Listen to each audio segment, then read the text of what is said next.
नमस्कार मित्रों, आज हम बात करेंगे अप्रैल माह के मिथुन लग्न वालों के लिए। तो मिथुन लग्न वालों के लिए कैसा रहेगा अप्रैल माह। पहले ट्रांजिट की बात कर लेते हैं और बड़े इवेंट की बात कर लेते हैं। 8 अप्रैल को सोलर एक्लिप्स होएगा। तो वैदिक ज्योतिष के अंदर थोड़ा सा इम्पोर्टेंट घटना मानते हैं इसको, क्योंकि सन और राहु जो है वो साथ आ जाते हैं। सन जो है वो उत्साह का कारक है, मान सम्मान का कारक है, और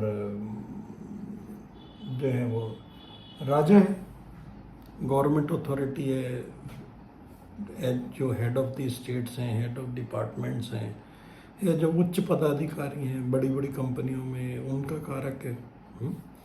और उत्साह का तो है, ठीक है। और तो वो थोड़ा सा राहु की वजह से थोड़ा सा उनको थोड़ा केयरफुल रहना पड़ेगा, है ना।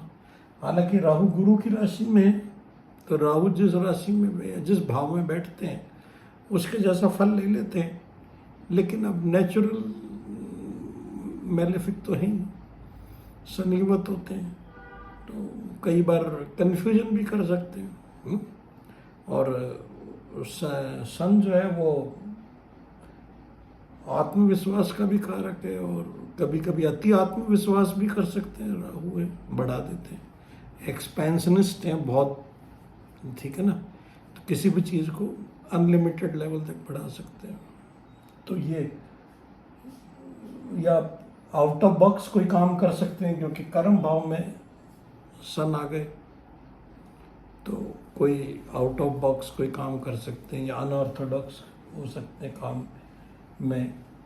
तो सन से मान सम्मान भी दिखते हैं। तो थोड़ा सा ये है कि भाई आप अपना काम करें तो सोच समझ के करें, ठीक है ना।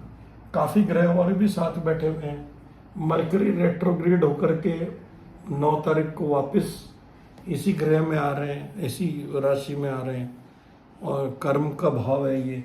और मरकरी बुद्धि के कारक होते हैं, लेकिन रेट्रोग्रेड हो गए तो थोड़ा सा, वैसे तो पावरफुल हो जाते हैं रेट्रोग्रेड करने, ठीक है। लेकिन मतलब रेट्रोग्रेड का मतलब ऐसा नहीं कि उल्टा चलने लग जाता है, चलते हुए स्पीड कम हो जाती है तो पावरफुल हो जाते हैं। और तो लेकिन अनप्रडिक्टेबल भी हो जाते हैं थोड़े से। तो थोड़ा सोच समझ के काम करें। राहु भी है, मरकरी रेट्रोग्रेड है, सन भी यहीं बैठे हुए हैं, और 22/4 को मार्स भी यहाँ आ जाएंगे। वीनस भी यहीं है, लेकिन वो वीनस 24/4 तक यहाँ है, तो वीनस वहाँ चले जाएंगे। तो बहुत सारे प्लेनेट जो हैं वो 12वें भाव में हैं, और इनके लिए कर्म भाव है। तो वर्क प्लेस पे थोड़ा सा केयरफुल रहे। केयरफुल क्या रहे कि मतलब मार्स सन थोड़ा अपने गुस्से पे कंट्रोल रखें, ठीक है, और धीरज रखें। मार्स धीरज अधीर हो जाते हैं मार्स जल्दी, तो अपने धीरज रखें अपने। थोड़ा 40 दिन की बात है, सन तो खैर निकल जाएंगे 15 दिन बाद, लेकिन मार्स फिर राहु के साथ में रहेंगे तो थोड़ा अंगारक योग बनाते हैं। तो अपना गुस्से पे थोड़ा सा नियंत्रण रखें, ठीक है। और मार्स इनिशिएटिव का कारण है, मार्स भी उत्साह का कारक है, कोई भी काम जल्दबाजी के भी कारक है। तो क्योंकि कर्म भाव में ये सारी चीजें हो रही है, तो किसी भी काम में इनिशिएटिव अभी ना लें, ठीक है। कोई भी नया काम शुरू करना हो तो अभी थोड़ा सा रुक जाएं, और जल्दबाजी में नहीं ना लें। 2-3 बार सोच लें, अगर बहुत ही जरूरी है काम करना तो अगर रुका जा सकता है तो रुक लें। फिर वीनस जो है वो 1 नंबर राशि के अंदर 13 को तो सन जा रहे हैं, 1 नंबर राशि में सन उच्च के हो जाते हैं। और 11वां भाव, ये उपचय भाव भी होते हैं, 3रा 6ठा 10वां 11वां, एक उपचय भाव से सन दूसरे उपचय भाव में जा रहे हैं मिथुन राशि वालों के लिए। तो कर्म से फल में जा रहे हैं, तो अब तक आपने जो भी कर्म किए होंगे उनका फल आपको यहाँ मिल जाएगा। क्योंकि यहाँ पे सैटर्न की भी दृष्टि पड़ रही है, तीसरी, और सैटर्न कर्म फल प्रदाता तो है ही। तो जैसा आपका कर्म रहेगा आपको फल मिल जाएगा। तो ये ध्यान रखें, है ना। तो अगर अच्छे कर्म करेंगे और मार्स है, मेहनत है, टेक्निकल स्किल वाले हैं सन, तो फल मिलेगा। और सन का फल मतलब मान सम्मान में वृद्धि हो सकती है, सोशल सर्कल में आपकी रिकॉग्निशन बढ़ सकती है। और अगर मतलब गलत काम हुए तो फिर देखिए जहां मान है वहां अपमान भी हो सकता है। तो ये थोड़ा सा ध्यान रखने वाली बात है, ठीक है।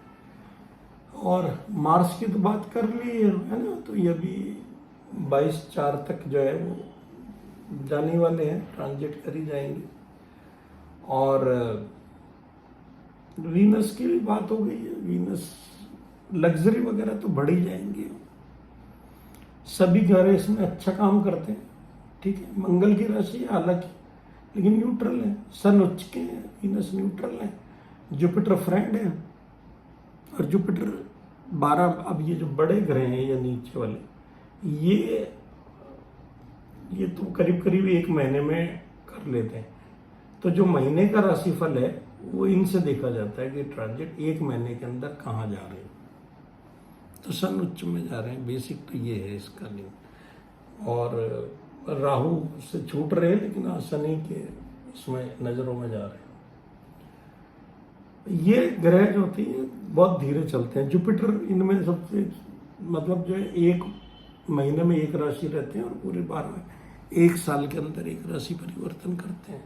तो अभी तक जुपिटर 1 नंबर राशि में थे, मंगल की राशि में थे, और अब ये और शनि की दृष्टि में थे। अब ये 30 तारीख को जो है वो 2 नंबर में आ जाएंगे, 2 नंबर वीनस की राशि में। अब ये इनके लिए तो ये अध्यात्म का, या हॉस्पिटल में जो डॉक्टर्स वगैरह हैं उनके लिए हॉस्पिटल का भाव है, या लॉयर्स के लिए है ना कोर्ट, या जो विदेश जाना चाहते हैं उनके लिए, जो पढ़ने के लिए विदेश जाना चाहते हैं उनके लिए तो 30/4 के बाद में बड़ा अच्छा समय आने वाला है, ठीक है। सब तरह से शनि की दृष्टि से भी निकल जाएंगे, विदेश भाव में भी चले जाएंगे, विदेश लग्जरी का भी भाव है यहाँ पे, तो धन का भी भाव है। तो और जुपिटर भी थोड़े से धन के भी स्वामी हैं, सेकंड धन के कारक माने जाते हैं। और तो जुपिटर भी यहाँ आ जाएंगे। और अब जुपिटर की दृष्टियां भी बहुत होती हैं जुपिटर में, अब उनकी भी बात कर लेते हैं। अभी तक तो मैंने इन्हीं की बात करी थी। तो इनकी दृष्टि जो है वो 5वें भाव पे पड़ेगी, पराक्रम पे, संतान पे, और मैरिज भाव पे, विवाह पे। तो ये सब जगह अच्छा ही करेंगे, गुरु की दृष्टि तो अच्छी रहती। अब सैटर्न की बात कर लेते हैं। सैटर्न 2.5 साल के अंदर राशि परिवर्तन करते हैं, और अब इनके तो भाग्य भाव में है। तो ये तो खैर बड़ी अच्छी सिचुएशन है कि भाग्य के इनको साथ रहेगा।